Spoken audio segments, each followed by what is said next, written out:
ഇവിടെ മത്സ്യത്തൊഴിലാളികൾക്ക് കുറേ ആശങ്കകളുണ്ട്. കാരണം ഇവിടെ കുറേ അപകടങ്ങൾ നടന്ന ഒരു മേഖലയാണ്. അപ്പോൾ അതുകൊണ്ട് ഇപ്പോൾ ഇവിടെ വന്നിരുന്നു. ഇന്നലെ ഇതിനു വേണ്ടി വിശദമായ യോഗം ഉദ്യോഗസ്ഥന്മാരും അതുപോലെ തന്നെ ജനപ്രതിനിധികളുടെ യോഗം ചേർന്നിരുന്നു.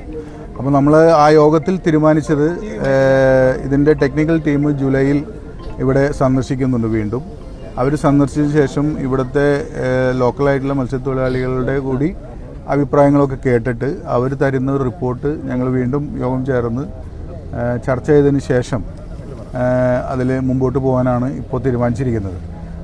ഇവിടെ ഈ മണ്ണ് അടിയുന്നത് കൊണ്ട് ഡ്രഡ്ജിങ് ഇപ്പോൾ ഇവിടെ ആവശ്യമായിട്ടുണ്ട്. അതേപോലെ തന്നെ കല്ല് കുറച്ച് ഇടിഞ്ഞ് താഴോട്ട് വന്നിട്ടുണ്ട്. അപ്പോൾ അത് റിമൂവ് ചെയ്യാനുള്ള ഡയറക്ഷൻ സിക്ക് കൊടുത്തിട്ടുണ്ട്. സി അതിനുവേണ്ടിയുള്ള ഏർപ്പാടുകൾ ചെയ്യും. അതുപോലെ തന്നെ സിഗ്നൽ ലൈറ്റ് ഇപ്പോൾ ബാക്കിലാണ്, ഫ്രണ്ടിലേക്ക് ആക്കണം എന്ന് പറഞ്ഞിട്ടുണ്ട്. അതും സിക്ക് ഡയറക്ഷൻ കൊടുത്തിട്ടുണ്ട്. സി അതിനുവേണ്ടിയുള്ള നടപടികൾ എടുക്കും. തീർച്ചയായിട്ടും നമുക്ക് സുരക്ഷിതമായ ഒരു മത്സ്യബന്ധനം നടത്തുന്നതിനുള്ള എല്ലാ സംവിധാനങ്ങളും ഏർപ്പെടുത്താനാണ് സർക്കാർ ഉദ്ദേശിക്കുന്നത്. തീർച്ചയായിട്ടും അത് ഇവിടുത്തെ എല്ലാവരുടെയും അഭിപ്രായം കൂടി കേട്ട ശേഷം ടെക്നിക്കലായിട്ട് കിട്ടുന്ന അഡ്വൈസ് അനുസരിച്ച് നമ്മൾ മുമ്പോട്ട് പോകും. ഈ ട്രഡ്ജിങ്ങിന്റെ വിഷയത്തിൽ ചന്ദ്രഗിരി ട്രഡ്ജിംഗ് ആണ് ഇവിടെ നടക്കുന്നത്. പക്ഷേ ഈ ചന്ദ്രഗിരി ട്രഡ്ജിങ് പാതിവഴിയിൽ നിലച്ച സാഹചര്യം, ഇവരുടെ ആവശ്യം ഈ അദാനി ഇവിടെ ട്രഡ്ജർ ഉപയോഗിച്ച് ട്രഡ്ജ് ചെയ്യണമെന്നാണ്. അതിലേതെങ്കിലും തീരുമാനമുണ്ടോ? ഇതിലെന്താണെന്ന് വെച്ചാൽ ഇപ്പോൾ നമ്മുടെ ഉള്ള ട്രഡ്ജർ കുറച്ച് സ്ലോ ആണ്, കുറച്ച് സമയം എടുക്കുന്ന, അല്ലെങ്കിൽ അത് പെട്ടെന്ന് ചെയ്യാൻ കഴിയാത്ത ഒരു ഇതുണ്ട്. നമ്മുടെ കയ്യിലുള്ള അവൈലബിൾ ആയിട്ടുള്ള ട്രഡ്ജർ അതാണ്.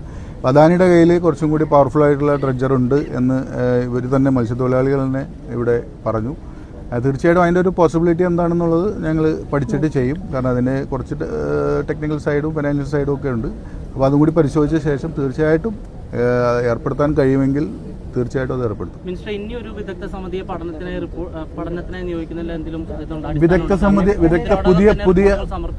പുതിയ വിദഗ്ധ സമിതിയല്ല, നേരത്തെ ചെയ്തവർ തന്നെ ഒന്നും കൂടി റീവിസിറ്റ് ചെയ്യുന്നു എന്നേ ഉള്ളൂ. പുതിയതായിട്ടൊന്നും ഏർപ്പെടുത്തിയിട്ടില്ല.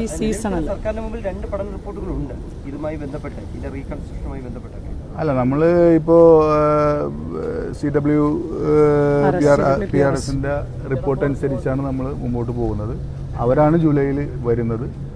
ആ ടീം തന്നെ ജൂലൈയിൽ വന്നതിന് ശേഷം ഇതിൻ്റെ ഒരു പ്രോഗ്രസ്സും ഇപ്പോൾ നമുക്കുള്ള ആശങ്കകൾ കൂടി കേട്ടതിന് ശേഷം ഇനി എന്തെങ്കിലും മാറ്റങ്ങൾ ആവശ്യമുണ്ടോ എന്ന് നോക്കിയതിന് ശേഷം മുമ്പോട്ട് പോകും.